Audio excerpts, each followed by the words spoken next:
Hey everyone, this is Achutabhava from Nightlight Astrology, and today we are doing another live stream to talk about the stories that you guys have been sharing from this recent Jupiter-Neptune conjunction, which was exact yesterday, but is still very much in the air today and really for the rest of this entire month of April. So that is our kind of agenda for the day, but as I'm going live right now, I want to give the opportunity for people to stream to join the live stream. So I'm just going to play a little countdown clip and give like 30 seconds for more people to be able to join us. So we'll see you in just a second.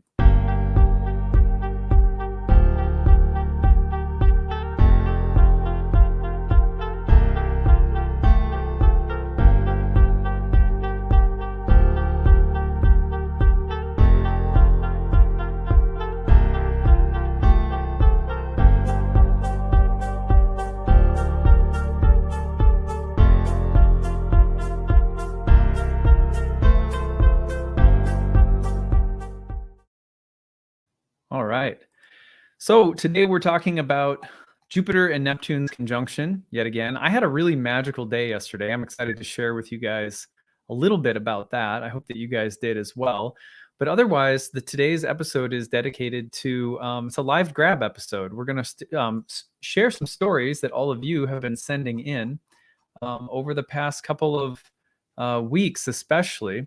And a lot of really good stories. First of all, if you have a story that you'd like to share as we go, please feel free to leave a comment in the comments section. Just share a little story right on the fly.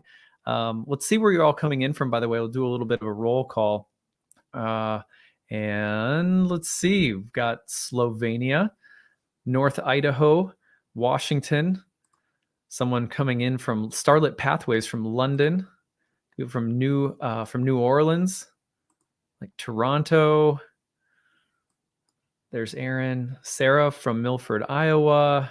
So many people coming in from different Chicago suburbs, Chapel Hill, Vancouver, Hilton Head, South Carolina, New Mexico. Yeah, so good to see all of you guys streaming in. And let's see here. Hey, from Germany. We were just at 4 people. Yeah, if you give that little 30-second countdown, it tends to help people get here, and then I don't have to repeat things and so forth. So super helpful feature of this program. Wow. Oh, I have to feature Claudia from Minnesota because Minnesota. And from Kennesaw, Georgia. Nice. People from all over. I like Sanjeet from Australia. Thanks for being here. Great to see everybody.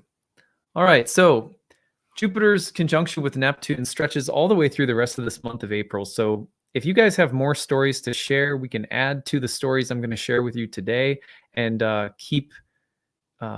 maybe keep them around for another episode, because this is such a big transit that I feel like, don't be surprised if the gist of this transit, the impact, I should say, of this transit hasn't really hit you yet. There's a lot of time. There's a lot of time on the clock yet with this one. And remember that oftentimes horizons start expanding and opening at this time, but the gestation and development of what's growing under a Jupiter-Neptune conjunction doesn't exactly show up on the day of the conjunction. I want to mention something that happened yesterday. This is pretty cool, and I'm going to see if I can actually bring up the story. Yeah. This is the story. I'm just pulling up CBS, and I'm going to screen share this with you guys. You might remember yesterday I talked about horizon expanding moments culturally or in science. I mentioned a bunch of key dates like the, first mass production of the electric car, or lots of major developments in the history of NASA and space aviation and exploration, the Hubble telescope, but also cultural expansion, the integration of Black people in universities in the South. That was a major milestone moment of greater diversity, or it's not the end product, right? It's a step toward the goal, which is a much more, accepting society, let's say.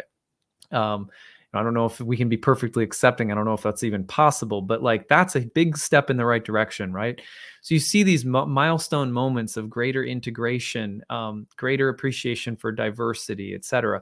And I mentioned that you had the first black player in Major League Baseball inducted into the Hall of Fame under a previous Jupiter-Neptune transit. Now, is that the biggest event in the world? No, but that opened the door, that expanded the horizon for so many more things that would come in integrating people of different colors and backgrounds and races in professional sports. Well, something happened yesterday under the Jupiter-Neptune transit that I thought was worth mentioning. Now, remember, I had no knowledge of this beforehand, which is what makes it so incredible to me. But here's the story.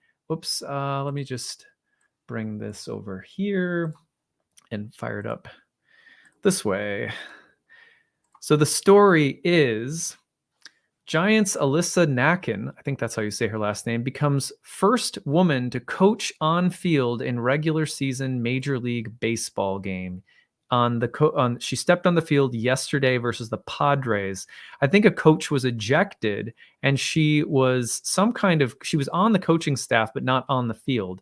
This is the first time a woman was on the field as a coach in Major League Baseball. There it is. Isn't that incredible? We just talked about that cultural expansion in sports yesterday that happened under a Jupiter-Neptune transit a long time ago. And this is a similar one. Now, that's not, is that the world's most important news yesterday? No, I'm not trying to say that at all. But what I am trying to say is notice the pattern. Notice how the Jupiter-Neptune comes in and it starts to expand a horizon, starts to help us move beyond some place that's very familiar, starts dreaming of a new future, starts incorporating a larger whole than has previously been envisioned. Okay, so that's what Jupiter-Neptune is all about. And those are the kinds of stories that I'm excited to share with you today, a lot of which are reflected in the kinds of stories that you guys have been sharing using the hashtag grabbed. So, by the way, before I get too deeply into all of this, I got to tell you about a few things.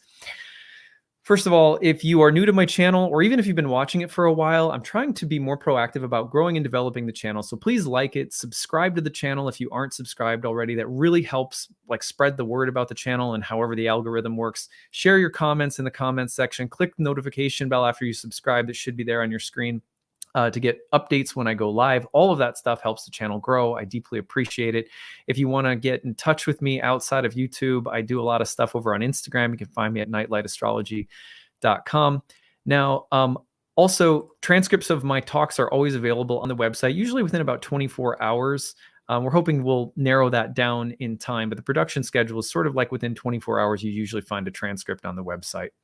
In the meantime, I want to take you over to my website because my new class is starting on June 5th. And you know what? I'm just this has to, and also my advanced classes start on June 11th and 12th. So if you are currently in my year 1 program and you want to jump into year 2 or the horary class, those start in June, and you can hop over to my website and sign up now. If you are a brand new student and you're thinking of starting with the year 1 course called Ancient Astrology for the Modern Mystic, that course starts on June 5th.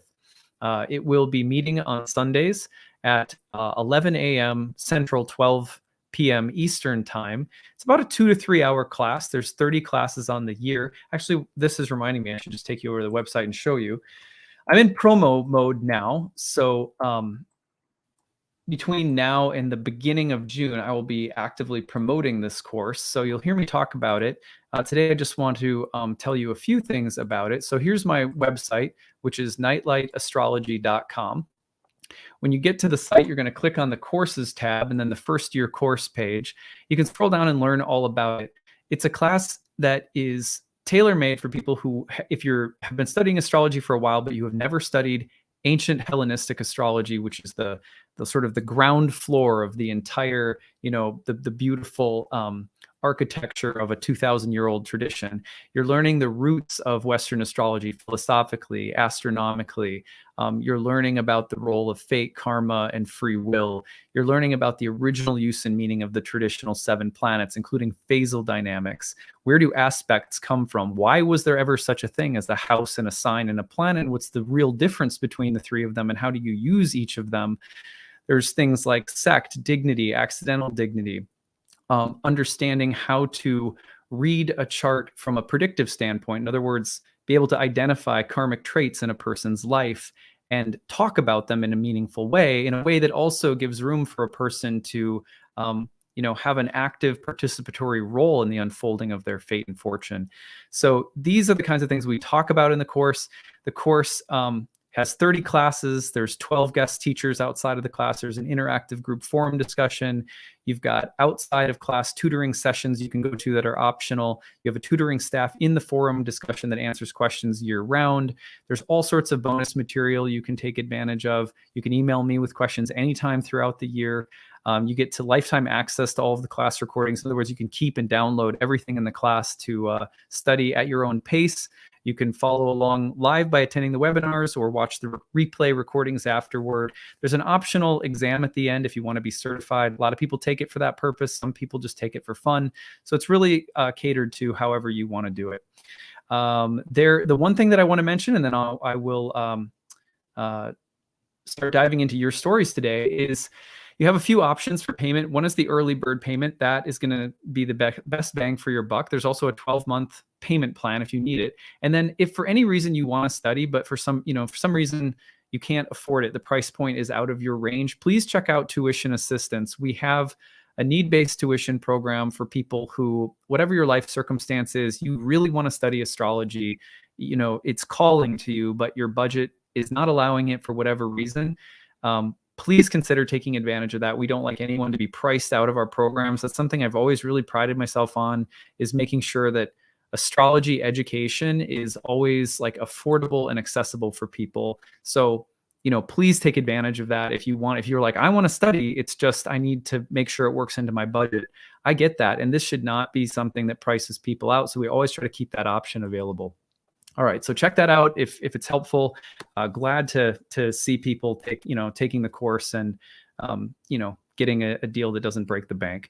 So all of that being said, now I would remind all of you guys the stories that I'm going to read to you guys today. They are such good stories, and as we're going along, please feel free to continue entering stories into the chat box today. After I get through stories, I'm going to do some live readings and take some birth chart readings and give you guys some tips for reading transits at home.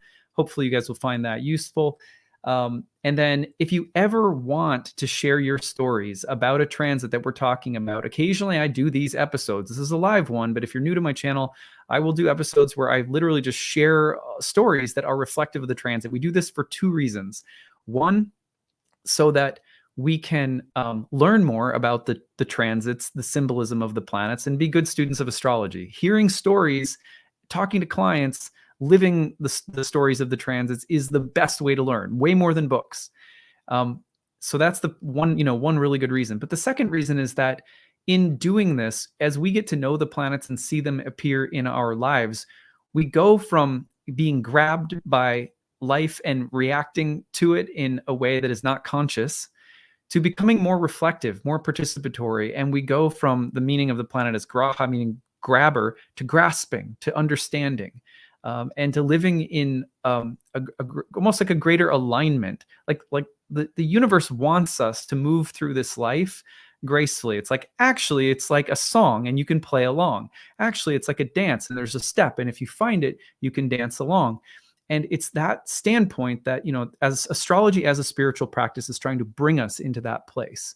So that's what we do this series, is to help us remember the music that is our lives, and knowing that being in step with it is almost always more important than what happens or whether it's good or bad. It's, life is soulful, which is beyond good and bad. And in order for it to be soulful, you have to play along with the music of the spheres. So that's what we're doing. That's why we do this. All right, so here, let's get into them today. And I'm going to switch over and see what comments are coming through. Okay.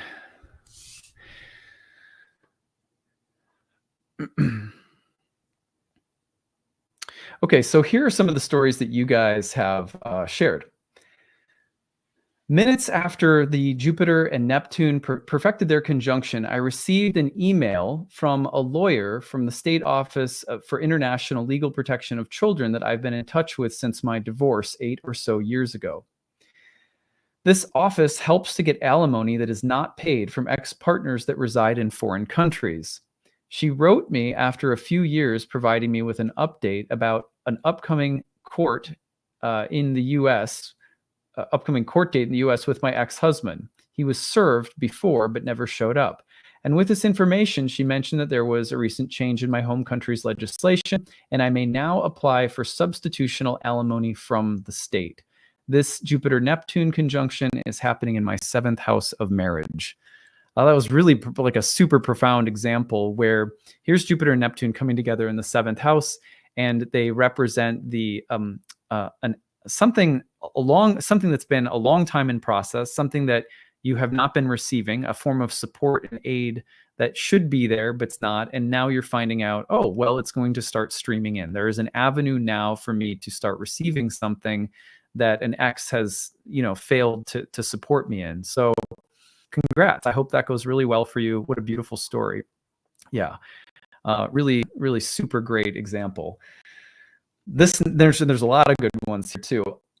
I've loved science. Here's another one. I've loved science since I was a kid and wanted to be a scientist since I can remember. I was an eager student of biology, but always struggled to believe in myself for many reasons. One being that I didn't really see any scientist who looked like me as I progressed through my education. I'm an African-American female.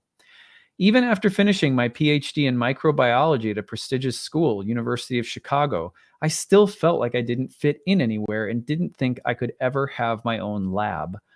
Only the most talented researchers rise to be a principal investigator leading their own lab, about 8% of doctoral researchers. A couple of years ago, my mentor encouraged me to apply for a program at NIH, where I'm a postdoctoral fellow, that gives promising scientists their own small lab as a path to becoming a full. They only select one scholar per year. The first year I applied last year, I was rejected and not at all surprised.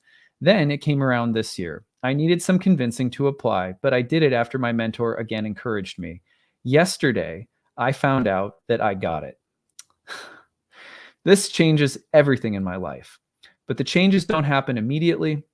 Rather, it opens a long and exciting path that I previously thought was closed to me that I didn't dare dream of.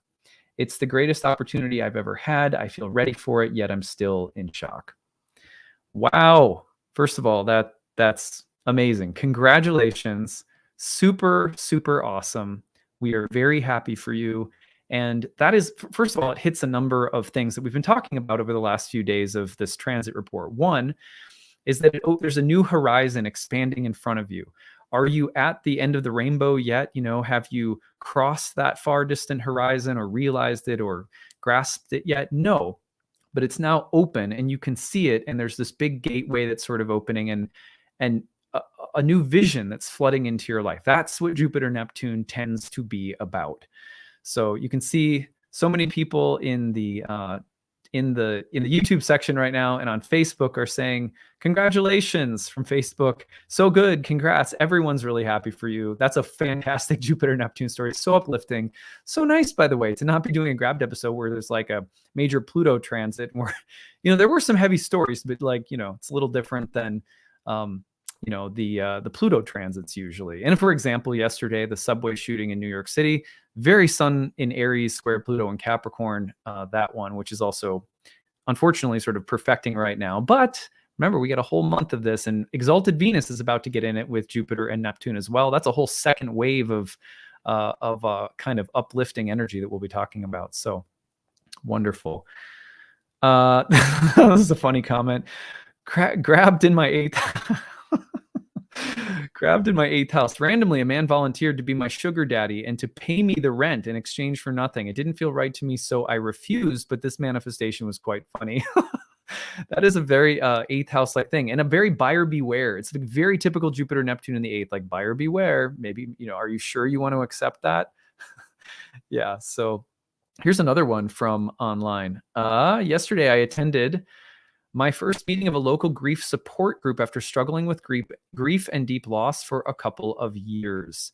That's fantastic. Yeah, isn't that amazing how something redemptive can come when Jupiter and Neptune get together? Speaking of that, this is a good time to interject my own story. I wanted to share one from Jupiter Neptune. So yesterday, although it's weird, like here I am, someone who drinks ayahuasca for 10 years of my life and writes a book about it and all that stuff. But I have remained somewhat skeptical of past life regression therapy. It's not that I don't believe that it's real. It's just, I don't know. I've been like, how much attention do I want to give past lives? Like my Bhakti yoga tradition, we talk a lot about presence as opposed to sort of, like you've had so many past lives. It's sort of like just, sort of focus on being present. But that's not to say that I have anything against it. It's always been like, I don't know if it's really my priority to do like a past life regression thing. But I kept getting these hits of like working on some of my own, everyone's got their own personal stuff they're working on. I've got mine too. And I see a therapist, a Jungian regularly. And I thought, I want to, like, I feel like I need a little bit more of an embodied experience right now. It's like been a while. Kind of prompted by going on vacation and being in the sun and just feeling like something a little bit more psychosomatic. So I'm doing some hypnotherapy starting next week, which should be interesting. I've never done that before either. But yesterday I did a past life regression. I happened to schedule it, on Jupiter Neptune's conjunction day. And holy cow, it was really, really interesting and very healing. I felt I had a really good experience. I mean, not all of it was easy, but good. Really. And I feel like what was so interesting about it was that there was, I won't really go into it. I'm going to keep it sort of personal, but there was one like sort of past life image that came up around being a fisherman. I was like, it was so Jupiter Neptune. Anyway, so that was kind of just like a really sort of random thing that came in, and it ended up being this very healing, kind of horizon expanding understanding that came into my life yesterday because of a past life regression thing that I did. So I thought I would share that one with you guys. Let me move on and tell you some more. I love that people are like, oh, I'm catching a live stream. See, if you click the little notification bell too, I guess they tell you, and then you can, you can show up when I do them. Good question coming in here before I go on. With whom did you do your ayahuasca journey? I did it with a number of different groups. I was with the Santo Daime for quite some time. I was with Blue Morpho in Iquitos, Peru, and then I went to a few other lodges in Peru at one point, worked with a group in New York City. So some of it obviously not totally, like, I don't think ayahuasca was like legal when I did some of them in the United States, and I wouldn't do that or refer people to that any longer. But yeah, I did some in the United States too. Okay, let's see here. Okay, so going on,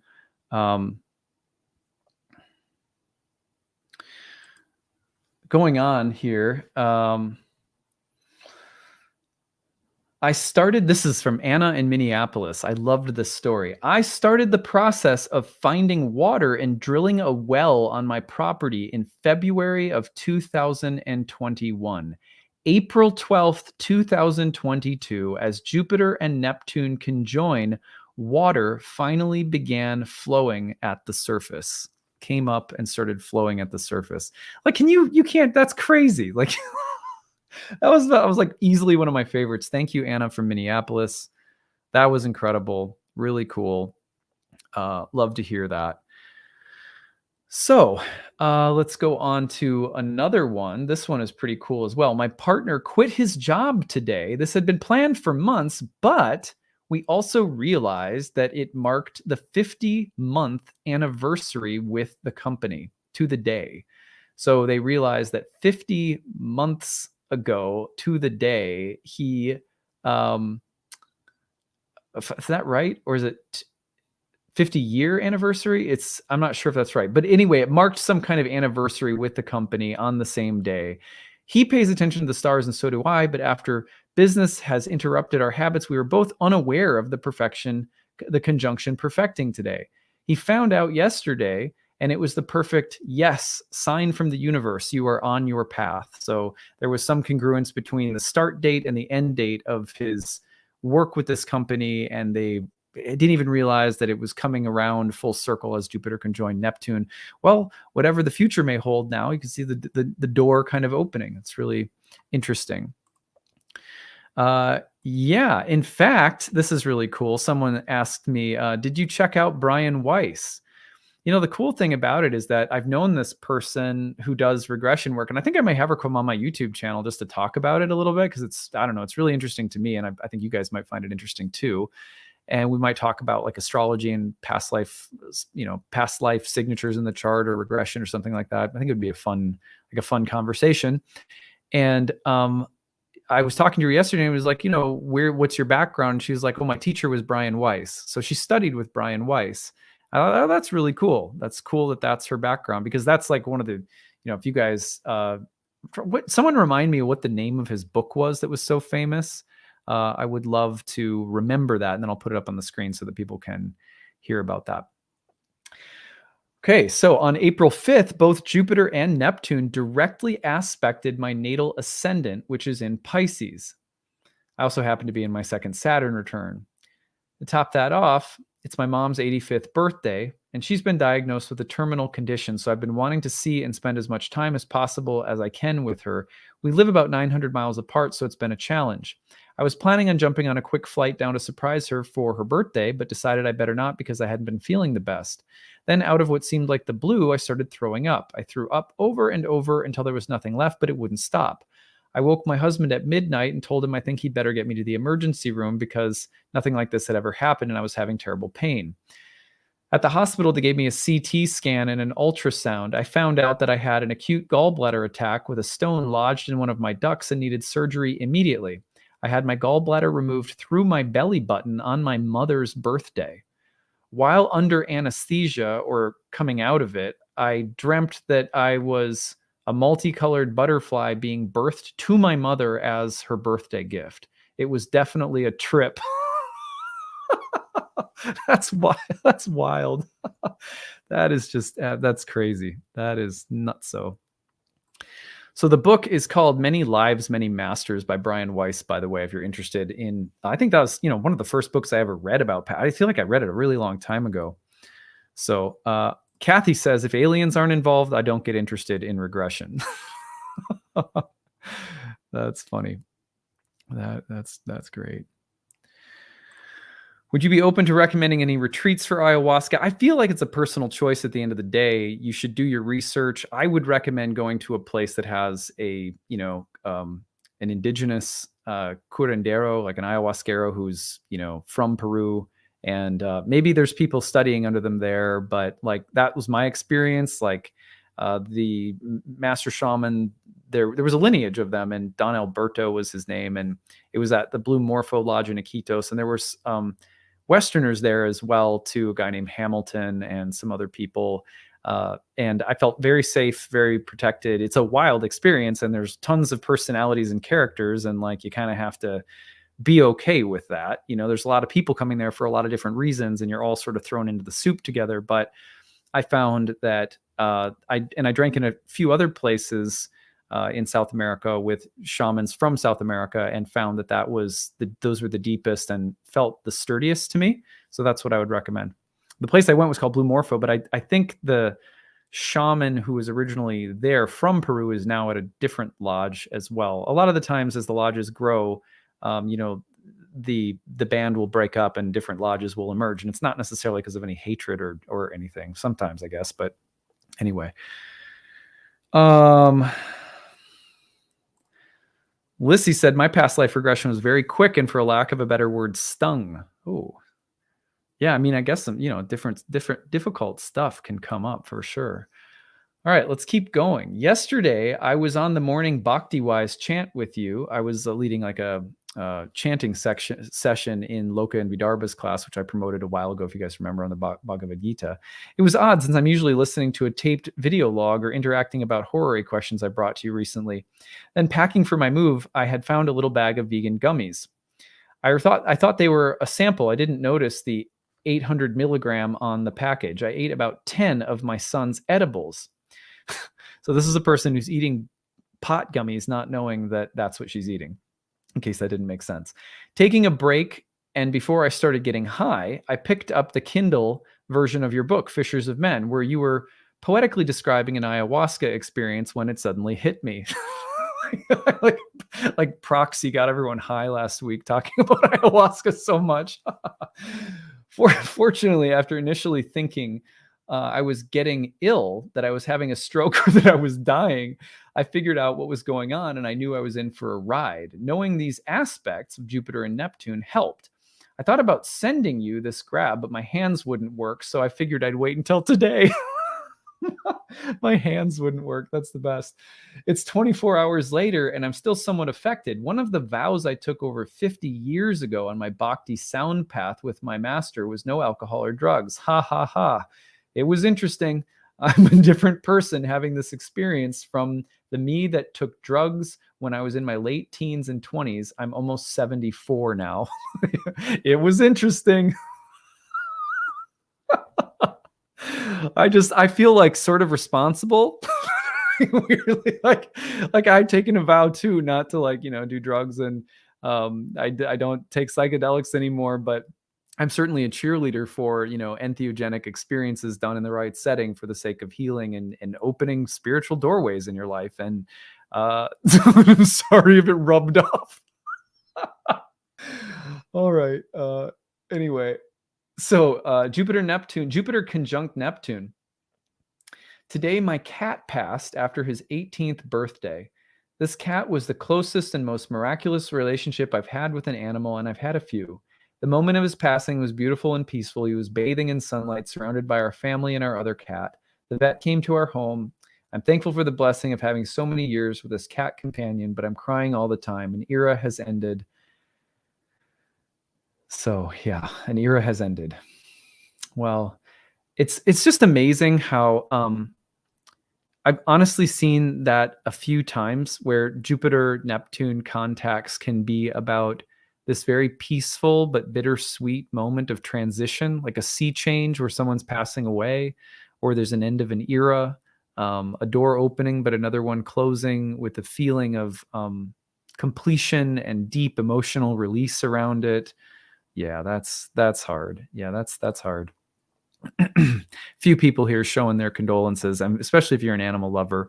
I'm an animal liker.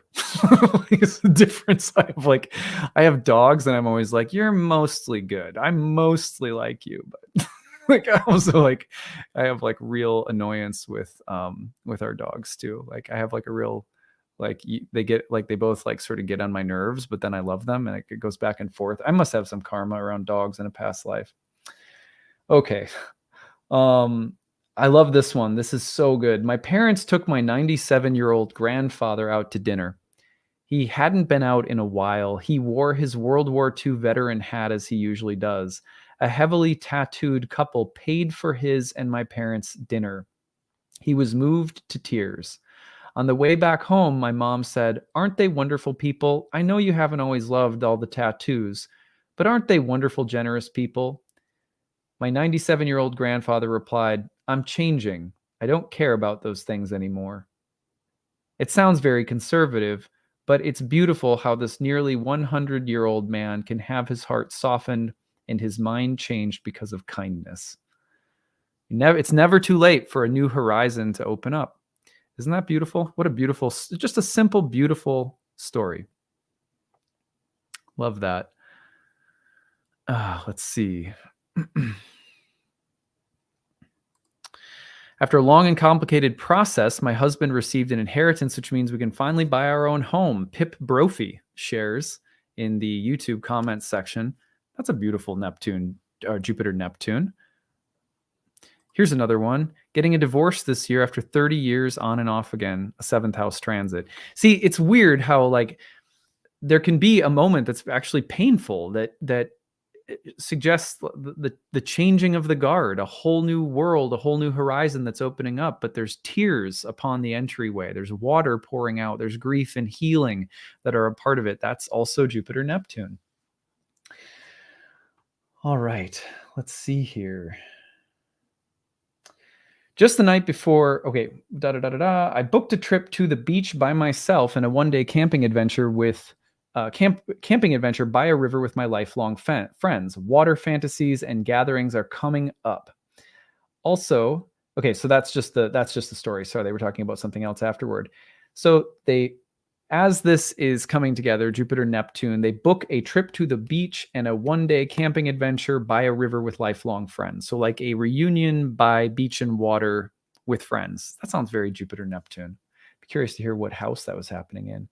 Oh, you mentioned it actually. You said it is your 5th house, the house of joy. That's great. House of pleasure. My sister, after 30 years of a marriage that entailed a lot of stress and struggle, has been able to finally forgive her husband and adopt a positive attitude for the future. Forgiveness is such a signature.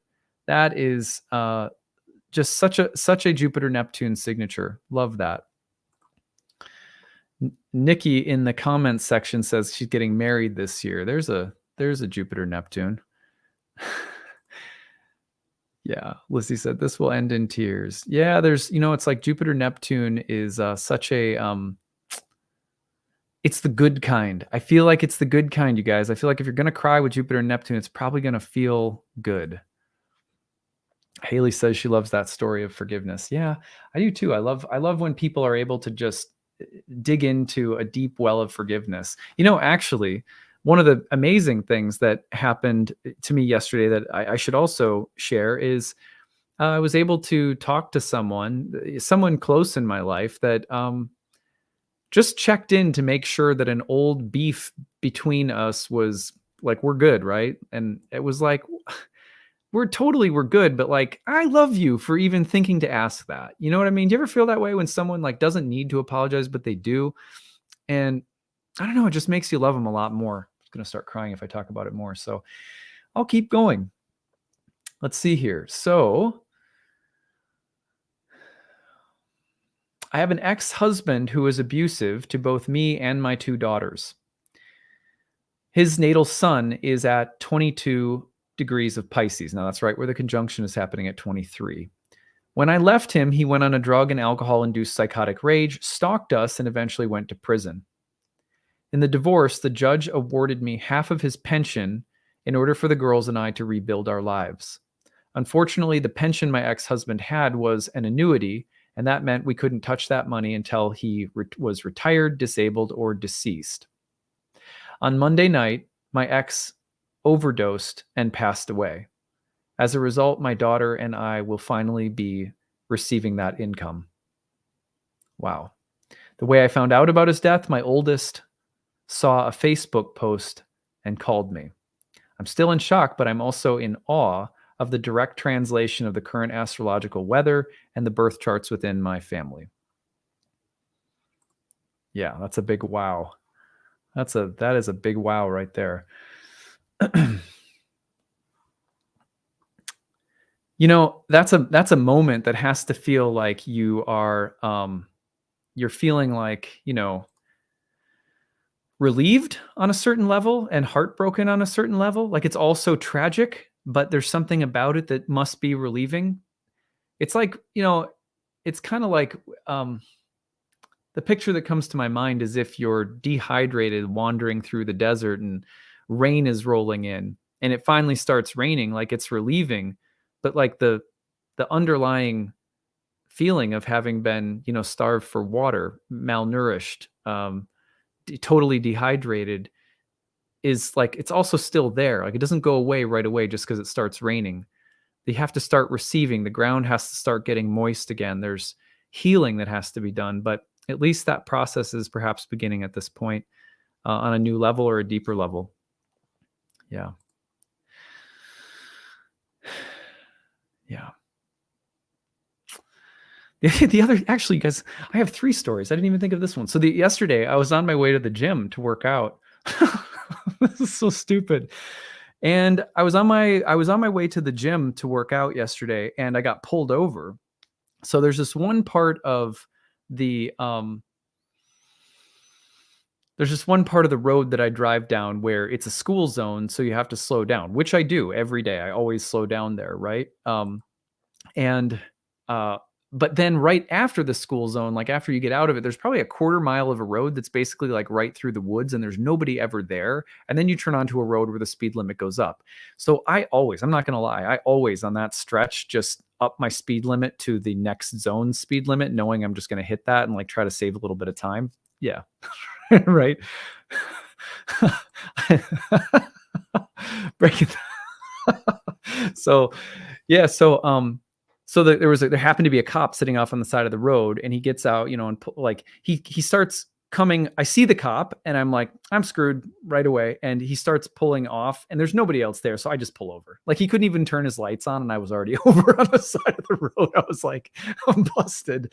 So he comes up behind me, and he's like, asks for my license or whatever. And anyway, so he asked for my license, and he goes, do you know what the speed limit is here, sir? And I go, yeah, it's 30. And he goes, you know how fast you're going? And I go, yeah, I was going 45. And I go, but let me just tell you, sir, officer, I travel this road every single day on my way to the gym. And I will tell you, after I'm past that elementary school and this little dead patch here, I gun it like every day because the speed limit up there goes up to 55. And I'm really sorry, but that's just my habit. And like, I'll break the habit. It's a bad habit. Won't do it again. So I just got honest to him about the fact that I speed around that corner every single day. And he started laughing.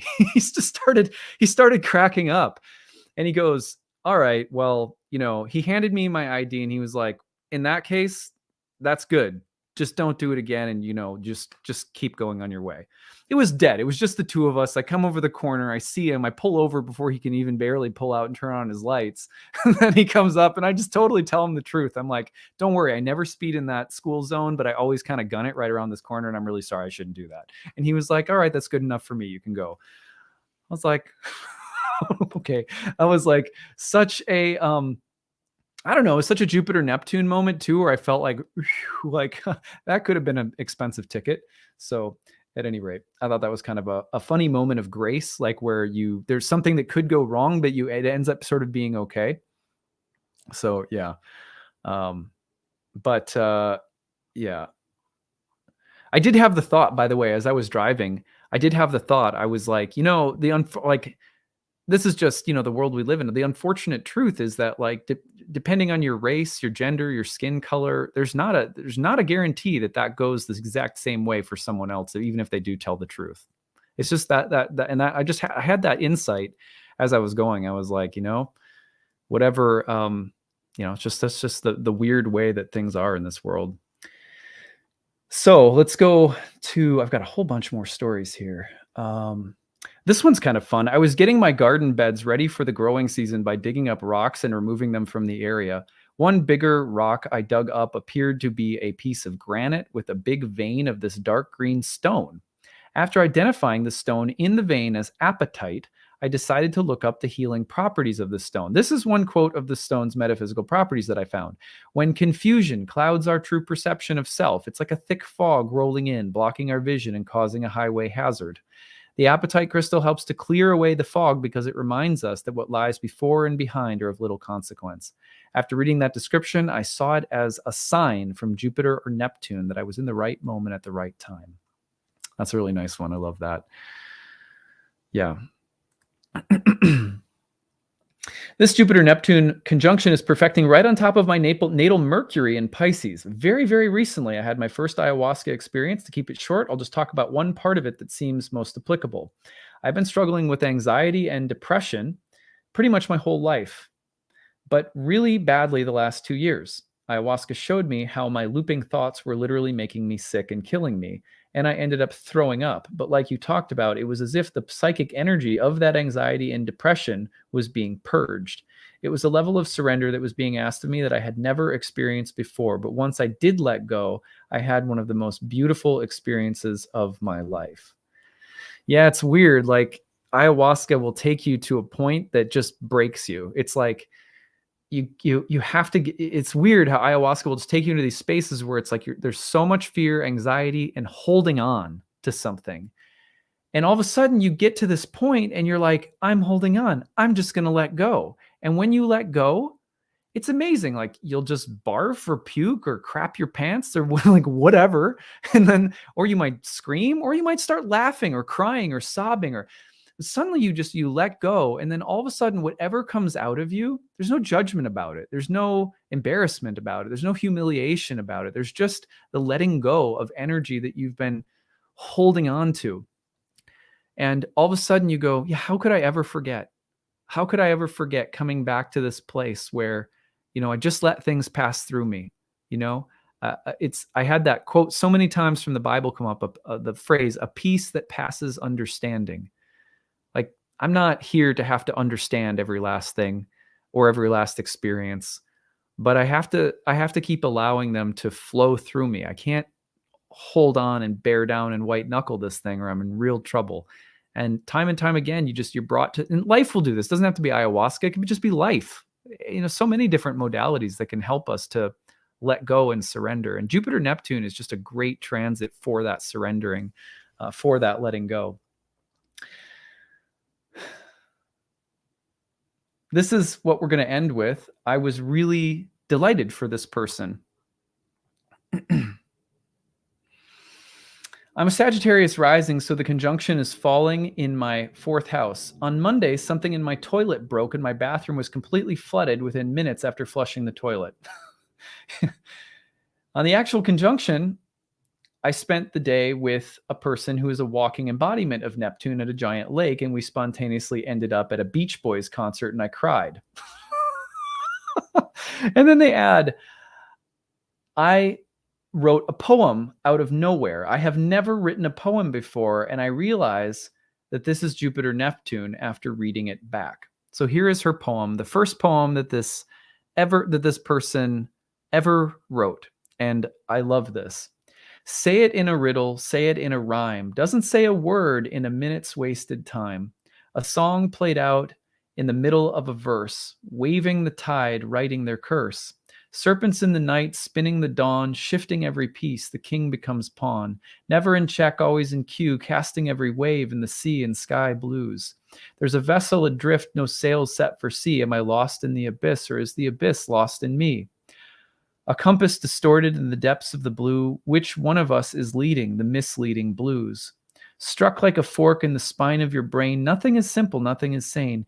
Hear the cries in the lines of the road, weep along. Where are we going? It's where we belong. Congratulations on your first poem. It was beautiful. Keep going. Keep writing. More, please. I love it when people write. As a former teacher of creative writing, English professor for a few years, as a grad fellow, man, I love it when people write and when people just let something pour out of them. It's so satisfying. There's so much that we hold inside that if we express, not only does it bless other people, but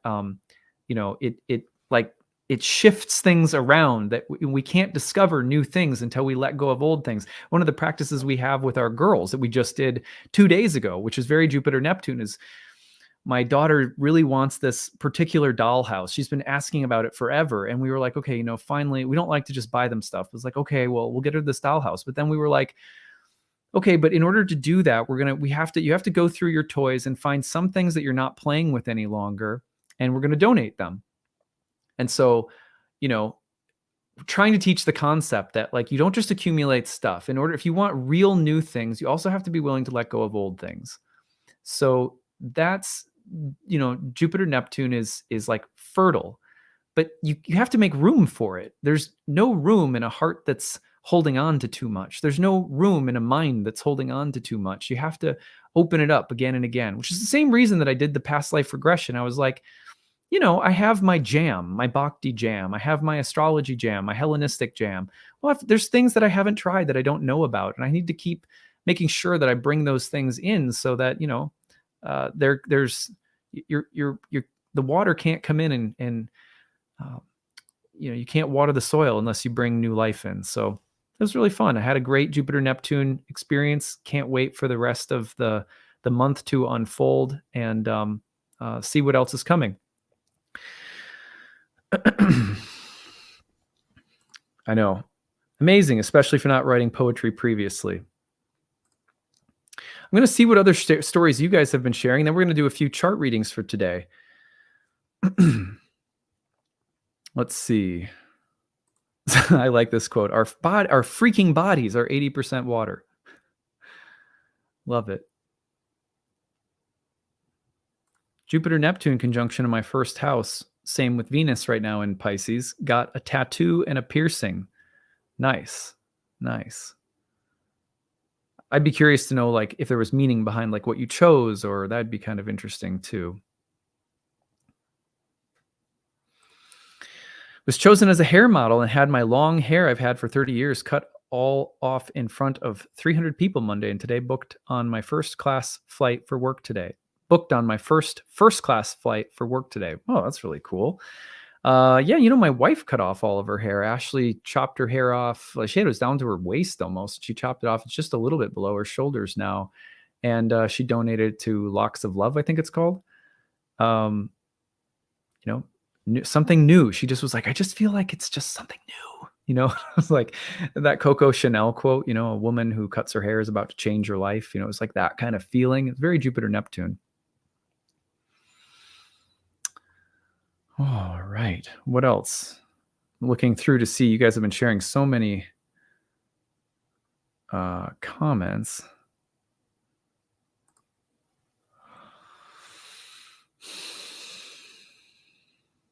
I like this one. Deep cleaning the brand new area rugs in the kids' playroom because our new German Shepherd puppy keeps peeing on it. It's like just the maybe there's some leaky vessels around too. We had a plumbing issue not long ago that was very it was when Mercury was in its fall in Pisces, actually. But yeah, people are really liking your poem, by the way. Noticing other people's comments on it. Okay, I'm going up to see about more. There's so many you guys have been leaving. Stacy says, Jupiter-Neptune conjunction is on my natal part of fortune in the 10th house. Yesterday, my boyfriend found out his manager is pulling a favor to help him get into the police academy. Oh, that's really cool. Well, tell him that there's dudes like me running around out there breaking the law. They got to... Okay, let's see. Great. So I think what we're going to do now is switch over and do a few sample readings. I'm going to give you guys some tips for reading birth charts, and hopefully we'll get some good insight for a few people here. And remember, if you are interested ever in having a reading, you can check out my website where I have readings and courses. Here it is. There's about a 1-year wait for my normal readings over Zoom, but I do have horary readings and express readings that are just like sort of brief little recorded like mini readings that I do. And so there's some things you can check out there. Okay, so I'm going to go back to the comments section and pick someone here. Let's see. Just scrolling up, and let's go. I'm picking Janique. Is that how you say your name? Janik? I'm not sure. Hopefully I've said that correctly. So we're going to November 23rd, 1984, 8:22 a.m. Dallas, Texas. Okay. Make sure I've got that. All right, I'm going to put it up on the screen so that everybody can see it, and we'll do a little chart work here. Now remember, as a Hellenistic astrologer, I use whole sign houses. In natal readings, I don't typically use the outer planets. I'll use them by transit, but not in natal analysis, at least not the first time that I read a chart. And okay, so here we go. Janique, you have the conjunction between Jupiter and Neptune, which is right around 23 Pisces, happening in your 4th house. So I'm just highlighting where it is. You can kind of imagine that it's right here somewhere in the chart along those lines. Let's see here. So in the 4th house, and then we want to see, is it making an aspect to anything? So the first thing to do is, if you want some tips on, at least a very basic way to form a delineation with a transit like this in your own chart, check and see if it's conjoining anything in the actual sign. So Jupiter and Neptune at about 23 Pisces. There's nothing at 23 Pisces in her birth chart. Then we want to look to the squares and oppositions. Nothing at 23 Virgo, nothing at 23 Gemini, and then the other square to Sag. Oh, look, it's hitting natal Mercury. Mercury is in the 1st house, sort of nearish to the ascendant. And now what I'm doing is I'm figuring out, what is Mercury really about in this chart? Because I need to know I have a pretty good sense of what Jupiter and Neptune are about in the fourth, but I need to know what Mercury is going to signify in this chart so I know what Jupiter and Neptune is affecting or what karmic field it's highlighting. Mercury is the ruler of the 10th whole sign house in this chart and also the 7th house. Okay, so those are two topical areas of life, career and relationships, that Mercury rules and hence could bring up sort of in the periphery. But most likely with Mercury in the first house on the ascendant, we're talking about the mind and the body, the physical constitution and character, or psychology, maybe even the physical appearance, or, broadly speaking, your health. So with Jupiter and Neptune squaring Mercury, you're thinking about a transit that's, pretty uplifting overall, and it's in the fourth house, squaring Mercury, which is going to have a lot to do with the body and psychological disposition. So the first thing I would say is it's possible that Jupiter and Neptune right now are, asking you to reconsider who you are, how you think, or how you communicate, maybe even your physical appearance on some level. Now, could they be doing that as they are also, prompting a move or a relocation in the fourth house of home and living environment? Could it be that, for example, you're becoming a mother or a spouse, you're getting married or having children, and it's a joyful time. It's a time of, a new horizon opening up in the fourth house, in other words, family, home, etc. But as it's squaring the ascendant ruler, it's also saying, well, and who are you in all of this? Are you losing yourself a little bit, or do you have to adjust your sense of self, your behavior, something about your body changing? For example, I would not be surprised to see someone becoming a mom or getting pregnant under a transit like this, because it's going to change how you think about yourself, and it may also change something about your physical body, and it's connected potentially to some kind of new horizon opening up around home, family, and stuff like that. So that would be one very real possibility. The other one would be, sometimes we have to consider who we are in light of family karma that's, bubbling up from the fourth house in this case. So Jupiter, Neptune in the fourth, what's happening around home and family that's simultaneously asking you to reconsider who you are? That could be something psychological to do with your upbringing or your parents or something like that. Now, in the periphery, with Mercury also ruling the marriage house as well as the 10th house, which will often pertain to your career, but more broadly speaking, your ambitions in the world, is there something, again, around maybe home, family, roots, ancestry, the past, that's, challenging you to change something about your vocation, your career ambitions, or something about intimate relationships, identity and relationships, as Mercury's in the first but rules the seventh. So those are kind of like peripheral topics that would be like a secondary layer. The reason that I put them sort of one tier down from questions about identity relating back to the fourth house is because Mercury's house position is probably more important here than its topical rulerships over house 10 and 7. Usually the planet in the house, when it's receiving an aspect, will speak most loudly to the topics of that house. So could it be that it brings up 10th or 7th house topics as well? Yes, but I think it's more likely a first and fourth house type of transit for you. So, yeah. Let's go. So thank you, Janique. I hope that was helpful for you. I'm just looking at the chat here, and let's go ahead and take another one. I usually have, I don't know, it depends on, how much time I have, 2, 3, 4 charts I usually do. Someone is asking. All right. I am looking through misfortune. Okay. You know what? There's no timestamp. It's 8:08, but you didn't tell me AM or PM, so I have to find a different one.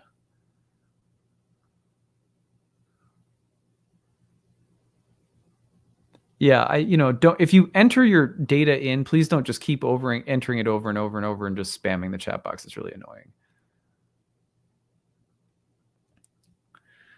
Let's go. Sorry, I lost track of. I'm going to go down and.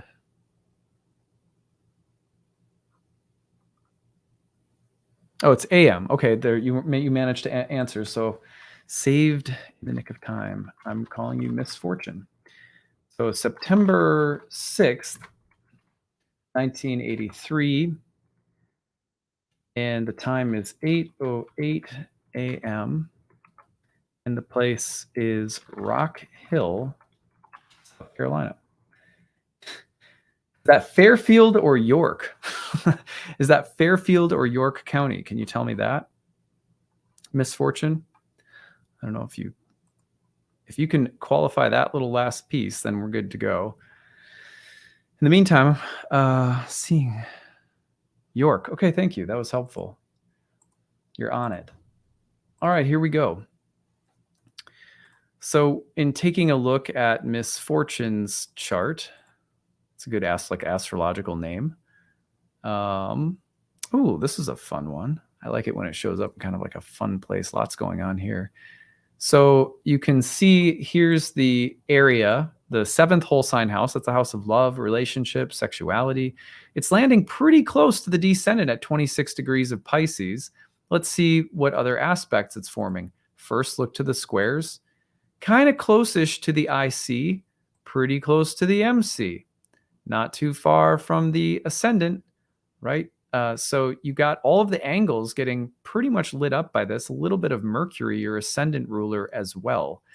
That's interesting. So the first thing that comes to my mind, and just kind of looking at where everything is, how everything's lining up in your chart right now, Miss Fortune, the first thing that comes to my mind is you're on the brink of some kind of major transition in your life with regard to love and relationships. When you have Jupiter about to pass over the descendant, it'll be doing so in a conjunction with Venus. Neptune in the next year and a half or so is also going to cross over the descendant. It comes to within a degree or so this year, if I'm remembering correctly. The conjunction is happening, just a little bit more than 2 degrees off from the descendant. So, that the descendant being the setting place, the degree of the zodiac that intersects with the Western horizon, a place that was associated with the consummation of marriage, and as well as sexuality, romance, love, but anything that could also represent the completion or finishing of something, the resolution or completion of something. So in the next year or two, this Jupiter-Neptune conjunction is going to spread out a little bit for you because the transit of Neptune still has to cross the descendant. But it suggests to me like the completion of some era of life or a major milestone or transition that's coming up around love and relationships. You could meet someone new. A relationship could go sort of to the next level. It's possible that if you've been wearing rose-colored glasses about a relationship, that disillusionment comes through, that you realize something is bigger and it's more than it's not as much as you thought that it was, or its nature is different than you thought that it was. That could be one potential downside of Neptune hovering around there. But I feel pretty good about it in terms of there being some kind of important transition that would probably be more positive in love and relationships in particular. Now, Neptune opposing your ascendant ruler over the next few years as well. Jupiter opposing it, the ascendant ruler being that exalted Mercury that's right on your ascendant that also rules your midheaven in the 10th house.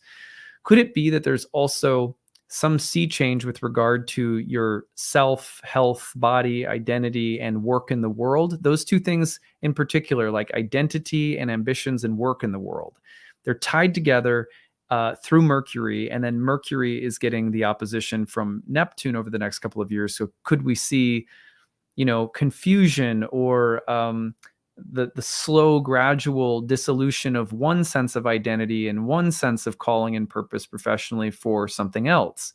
Could there be something Neptune-like that wants to express itself either in you and your psychology and your body and your health, or in terms of your work in the world? I think that is a secondary question to ask. And I would put it one tier below Neptune hovering around the descendant in your chart right now, bringing some kind of milestone event in love.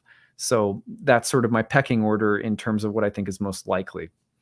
Well, thank you for that one, Miss Fortune. That was really helpful.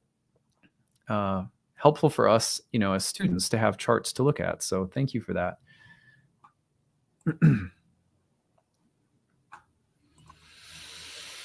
Okay, let's go ahead. I am scrolling down and a guy, a fella. We're going to do a fella because I rarely get dudes being like, hey, look at my chart.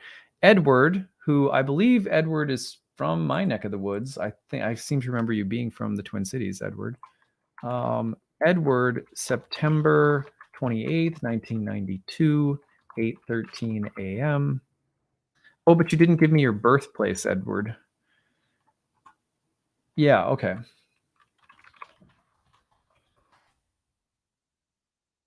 Okay.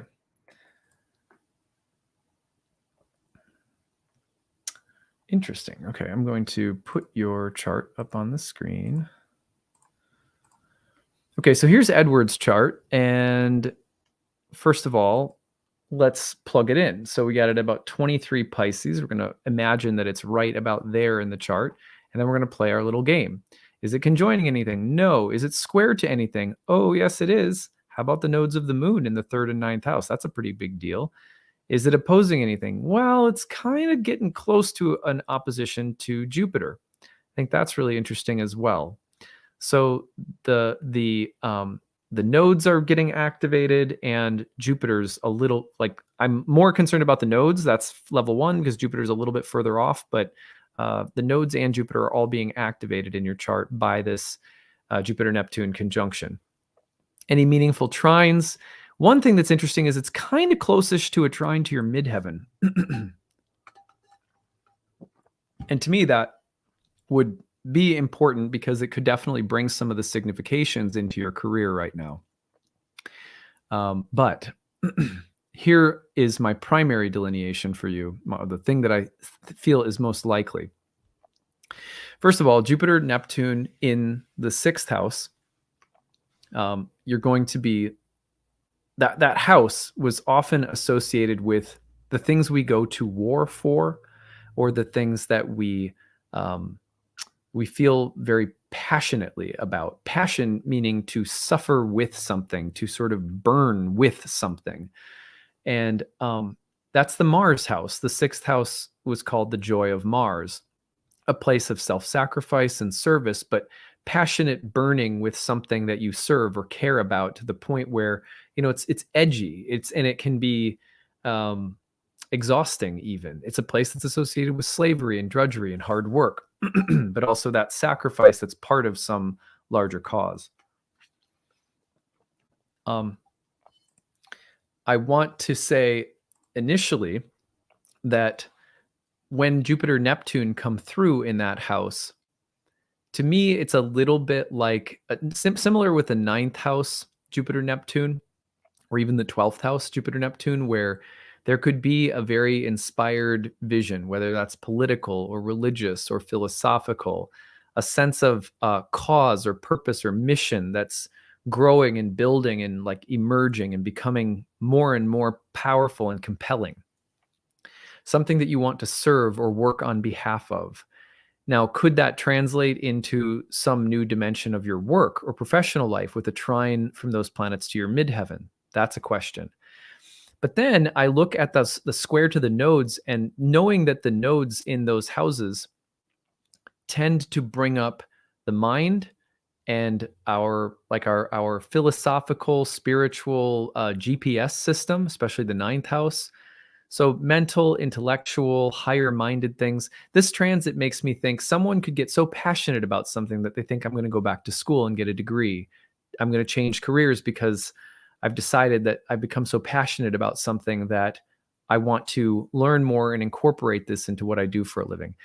I feel like, probably if I were to do 10 people's charts that had the exact same transit, at least 5 of them, I would guess, would have some returning to school in order to change or shift something about my career type of experience with this transit. or active political or religious involvement that suddenly takes hold, joining a committee at a church or becoming part of some kind of community project or something like that. The reason for that is that Jupiter Neptune again is very compelling when it comes in the sixth house to something I want to sacrifice or serve. And then when you think about the nodes in those houses, there's some kind of sea change philosophically, intellectually, morally, rationally. There's a different way of thinking or perceiving. So it's like a paradigm change that's synced up with some kind of change of vision. And then with the trine to the midheaven, it could also be feeding into like, what do I want to do for a living, or how am I going to leave my mark in the world, or maybe even changing something within an industry that I work in or something like that. Those are ideas that come to my mind right away, Edward. So that's you're in the midst of a Saturn return, by the way. So Saturn return being like the gateway into adult life, it feels like, crossroad decisions about what your motivations, guiding beliefs and principles are, some kind of a little bit of a sea change going on there at the threshold of the adult 30-year phase of life that you're moving into right now. Edward says, I'm in the middle of a big change. Work is involved. You're a gift, my friend. Oh man. Well, you too. And eventually we need to actually hang out because you're in the area. We need to get a Minneapolis, we need to get like a Minnesota meetup or something. Maybe even just do like a day of chart workshopping together or something, and get some Minneapolis people together. That's funny. I see someone else popping in. I see a couple, I've seen a couple, Minnesota birth datas in here. So that's cool. And Claudia, I forget, are you from Minneapolis? That'd be cool too. Yeah, I know there's quite a few people. So quite a few people in Minneapolis, enough to have a good workshop. And my friend Sean Nygaard, who's in the area too, I think I could convince him to come out and be a part of it. He's a fantastic astrologer. He's one of my Minneapolis soul brothers. So yeah, I know some of you are like, that's not fair, I want to join. Well, that's why we have to do maybe a retreat at some point. Okay. Hey, you know what? I see Zach Lyon, and I'm going to do Zach Lyon's chart. That sounds like fun. I like the name, and I don't know what you're holding in your picture. It looks really interesting. Like it's a cool book or something. All right, let's see. August 11th, 1999, 8:47 a.m. in Decatur, Georgia. To school in Milledgeville at Georgia College and State for my MFA. It was Flannery O'Connor's, we took care of Flannery O'Connor's house. We had the school has her museum, and a lot of really attuned Flannery O'Connor people that I studied creative writing with, if you guys like her work.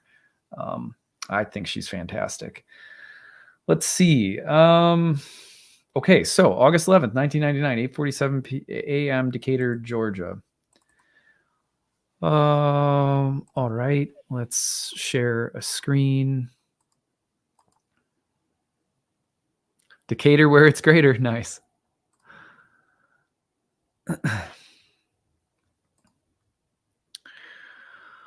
Okay, let's go ahead, and here we are again. So Zach, this is falling into your 7th house. Let's see what it's hitting, if anything.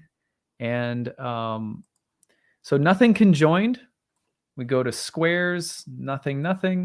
Go to an opposition, nothing. Go to trines and sextiles, nothing, and nothing. So there's no major aspect from Jupiter and Neptune to anything in your birth chart. Now, that doesn't mean it's a big nothing burger, in case it sounded like that. But it does mean that because it's not directly contacting anything in the traditional framework of the chart, it's possible that it's really not a super loud transit for you. Just to say that first. If I were reading your birth chart right now, here's the thing that would come to my mind. I'll just do this first, and then I'll talk about Jupiter, Neptune. I would be like, look, dude, one of the things that's happening in your chart that is massive is next March, Pluto is going to enter Aquarius. And as soon as Pluto enters Aquarius, it is going to oppose Mercury in your chart in the 12th house, which is your ascendant ruler, right? You've got a Virgo rising. It's the ruler of your lot of fortune. It's the ruler of your midheaven. That Mercury is a very important planet in your chart because it rules 2 angles. It is the ascendant ruler. It's the ruler of the lot of fortune, etc.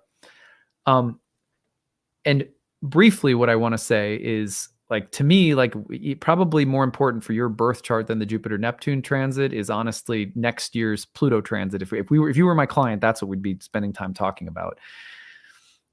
Pluto is, the wrecking ball of the planets. It wrecks us, but as it does so, it's also it's like a star that's being born. It's a very nuclear experience. There's sort of blow up, breakdown, meltdown, volcanic eruptions of unconscious material. And then when it's all said and done, we're like, oh yeah, that was actually as like an upgrade to my hardware and software that I'm running. The whole thing, mind, body, spirit, often feels incredibly renewed, empowered, deepened. You feel more mature. You feel more vital. You feel in touch with something a little bit more primal in your being, especially if you feel out of touch with it. As we like to say, your truth. But it's a cliche, but it's a good cliche often. And Pluto will put you in touch with that when it's opposing your ascendant ruler by making you face certain kinds of splits in your mind that you have about yourself. It'll put you in touch with, dilemmas or debates that you have about your body or your mind or your identity. And it'll say, well, am I this or am I this? Do I think this or do I think that? Do I want to do this or do I want to do that? Am I more like this kind of person or am I more like that kind of person? It can put tension on the body and physical and the mind in terms of like your health and your vitality. So you want to be really up on your self-care, going, especially the early part of next year, as you're going to get like a year and a half or so of Pluto opposing your ascendant ruler. But like, trust me when I say that this is, you're recreating yourself starting next year in a really big way. It's probably going to affect your career. It'll probably affect, there's going to be healing work that you're doing in terms of your body and mind and the relationship that you have with yourself and your sense of calling in the world. It'll remake you, it'll break you all at once. The best way to prepare for that, in my opinion, would be to, read a little bit about Pluto if you don't know about Pluto already. Just kind of get to know the planet. And maybe even if you have like a home altar, just bringing something that's there for Pluto that you can just honor or acknowledge, even on your, like, a bedside dresser or something, where you can just say, I understand that you're going to be a teacher that's like a part of my life in the next year.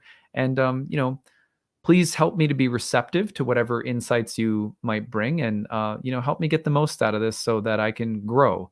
With that intention in mind, I have found that the planets it's always the best place to, sort of get the most out of the transit and not feel like it's this alien thing that's like wrecking you.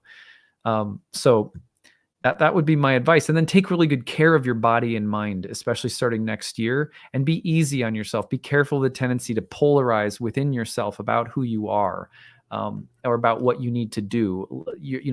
Life is about holding tensions more often than it is about resolving them. The more we try to resolve tensions completely, the more that we're usually getting into black and white thinking and then putting stress on the whole system. The more that when polarities come up, that we learn how to walk and live with that tension, usually that's where, the transformation, the growth, everything becomes a little bit more organic and easy to deal with. So just be aware of that as Pluto's opposing your ascendant ruler. But in terms of Jupiter Neptune, in your 7th house, again, what kind of shifts or what kind of change are you seeing in the realm of relationships, love, romance? Could there be something cooking there with Venus, about going over your descendant, Venus, Jupiter, Neptune, all conjoining? So it's a very romantic time, and that conjunction could also be the seeding moment of some new aspect of your life romantically or something like that. And I would just pay attention to that this month and, sort of be a steward of those romantic energies that are pouring through there right now and see what might be opening up there as well. Okay. The reason I use the phrase wrecking ball, by the way, is because my 3-year-old and my 6-year-old are currently obsessed with the Miley Cyrus song. So I just hear that all the time. like they run around like clenched fists, like they're feeling it. Nice. Oh gosh. Veronica, thank you for sharing my poem. I tried reading it to a friend and couldn't bring myself to read it out loud. Well, we read it and we loved it, so keep going with it. Let's see here. We'll do one more for today, and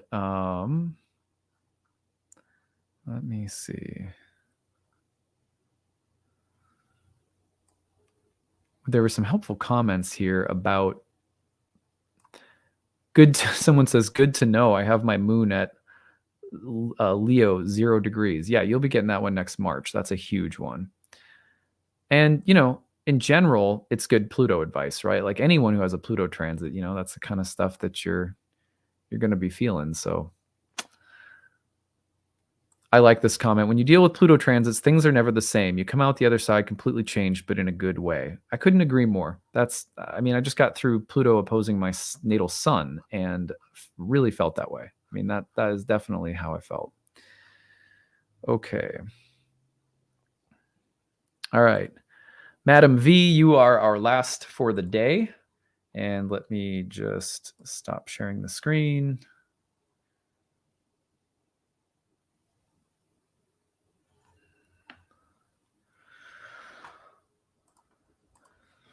All right, so we have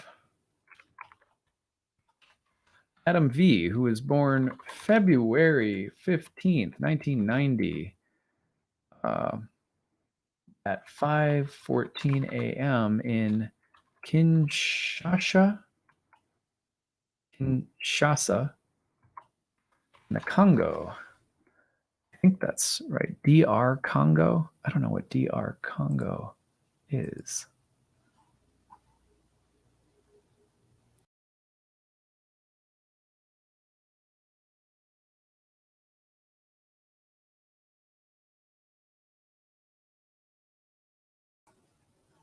Not sure. Can you guys hear me okay? I cut out for a second.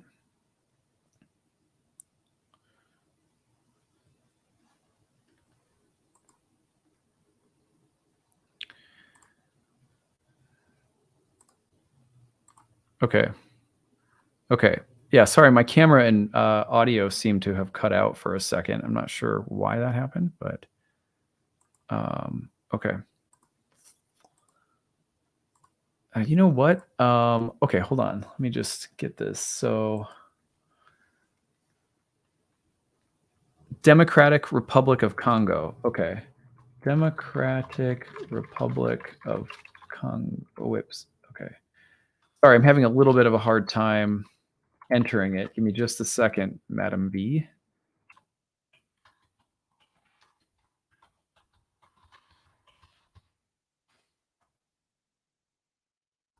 Yes. Okay, I found it.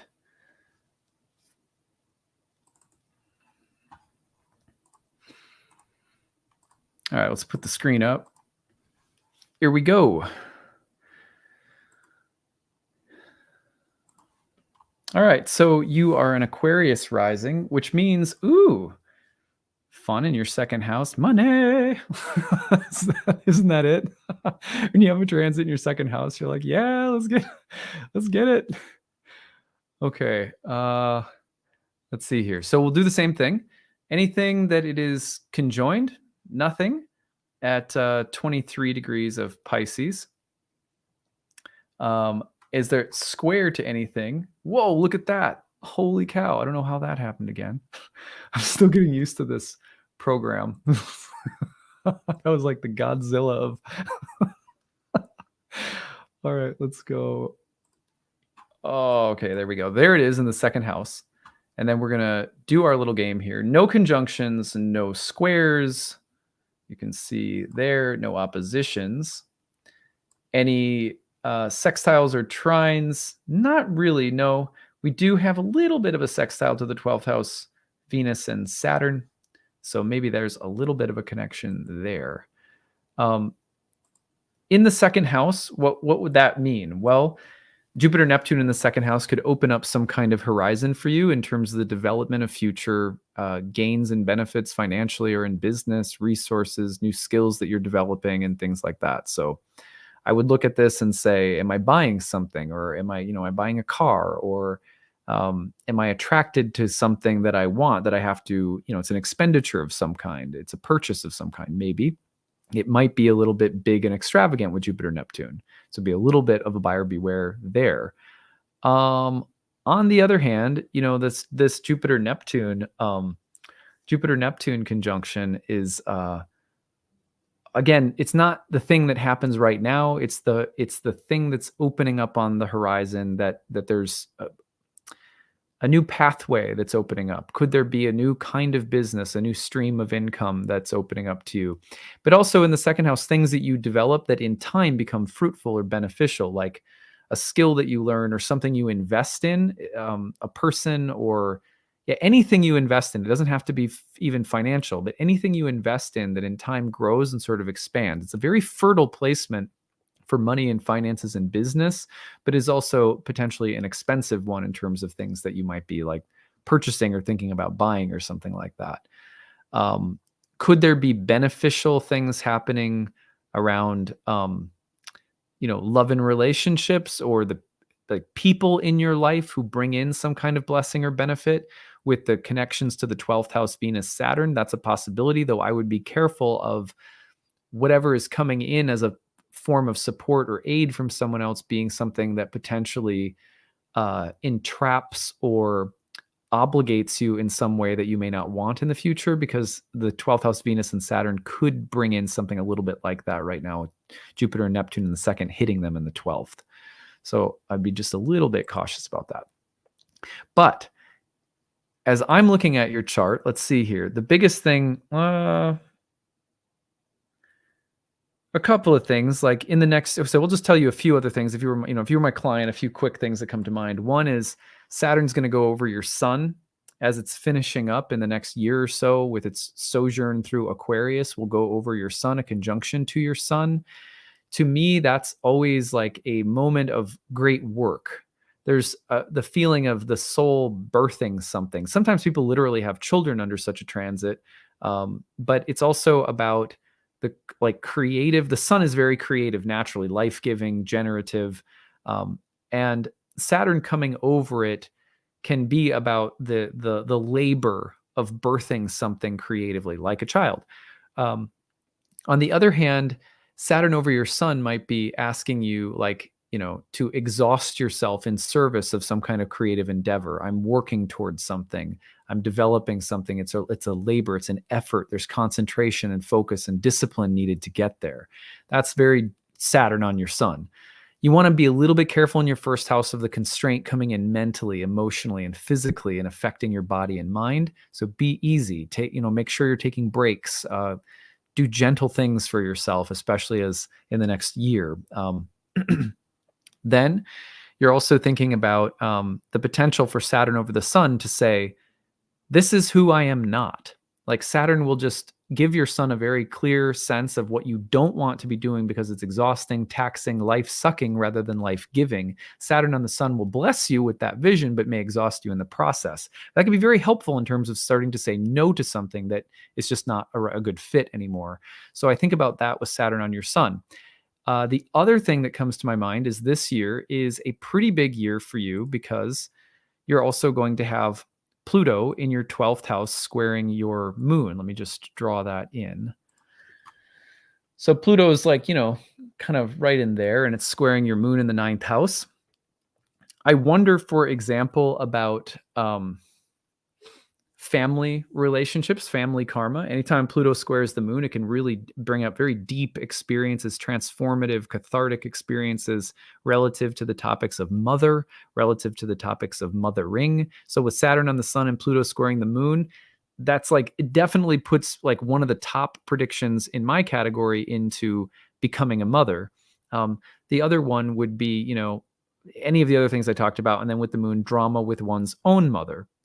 Okay, could that be it? Or one's homeland or home country in the 9th house versus living somewhere else or living abroad. Like I'm from the the Democratic Republic of the Congo, but I live in London or something, or where if you don't live in the Congo, then I wonder about what if you still have family there, or if there's something about traveling abroad, or some tension around family origins, roots, travel, foreign countries, and some transformative dynamics happening around those things. I wonder, for example, but the moon in Libra in the ninth house of the path of citizenship in a different country, not necessarily the United States, but like could be anywhere. Um, uh, I wonder also about, like I said, family drama, death and rebirth themes within the family. Sometimes grandparents will pass away, or there'll be like generational turnover. A child will be born, you'll be getting married at the same time. Parents might get divorced, or a grandparent may pass away. So you get a little bit of that, um, the transformative effects of Pluto come in around the topics of home, family, sometimes mothers or mothering, things like that. Because the moon is in this place, I also wonder about law and legal matters. Potentially, the 12th house can be a place of conflicts and like dealing with intractable and difficult people who sometimes want to undermine you. And with the moon in the ninth, I would be careful of like legal matters and legal proceedings, even if there's nothing malicious going on, just like the going through some kind of process with the moon in Libra, sign off and associated with the law, the ninth house associated with law, and possibly going through some kind of legal debacle. That would be like maybe a more of like a worst case scenario. I really hope for you that that's not at all the case, but something to keep your eye on would be prolonged, intractable conflicts that are a matter of principle or ethics with other people, and so forth. So those are just a few things that come to my mind. The other, maybe more psychological component of Pluto and the moon is, the moon, psychosomatic. It's your body, it's your mind, it's your emotional life, all wrapped into one with the moon. In ancient astrology, that's how astrologers looked at it anyway.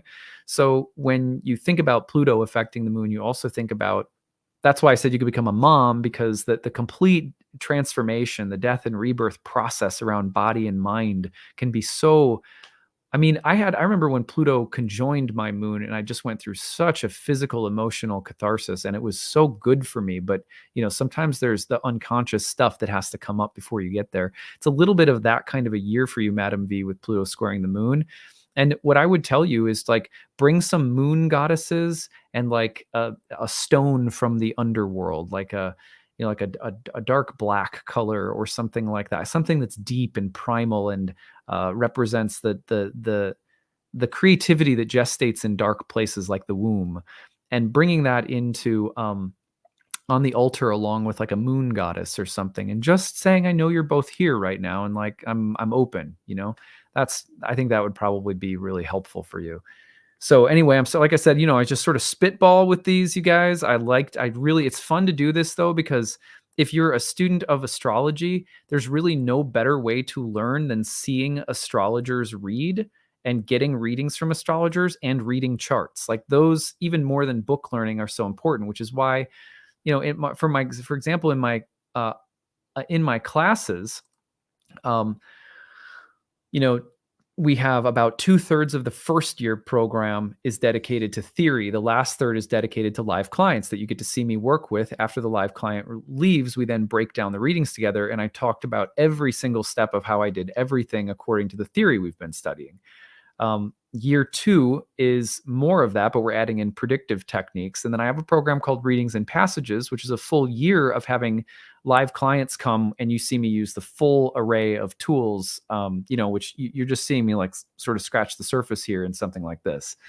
So, by the way, if you want to join the new class, oh, good. So glad I could help, Madam V. If you want to join the new classes start June 5th. Ancient Astrology for the Modern Mystic. You can learn about it on my website, which is nightlightastrology.com. If you're a current year 1 student, don't forget year 2 and horary starts June 11th and 12th. So check it out on nightlightastrology.com. If you guys enjoy these live streams, if you enjoy looking at charts together and learning from the process and hearing stories and all this kind of stuff, please remember to like this video, subscribe, share your comments, click the notification bell for updates when I go live. It has been really fun to go live this week. It feels like a big, astrological festival because of Jupiter Neptune. So, and there's more. The most incredible part of this transit is, don't forget, it lasts all the way really through April 29th when it's within 3 degrees before it changes into Aries. And then we get to talk about Jupiter in Aries, which is kind of exciting, a big Jupiter change coming up. And then we also have an exalted Venus that's about to get in it with Jupiter and Neptune. And that adds a whole layer of sparkle to this whole thing that we haven't even started talking about yet. So lots of really fun things to come this month. I look forward to seeing you guys tomorrow. There is no Bhakti Wednesday today because I had to do this live cast, and the prep this week has been a lot more intensive. So I will be back to Bhakti Wednesday next week when sort of my regular production schedule is back in place, and we'll pick back up on Tao Te Ching for astrologers and stuff like that. So the rest of this week, we're going to take a look also at the sun coming into a square with Pluto. So lots more good stuff to come. Thanks, everyone. We'll see you again tomorrow.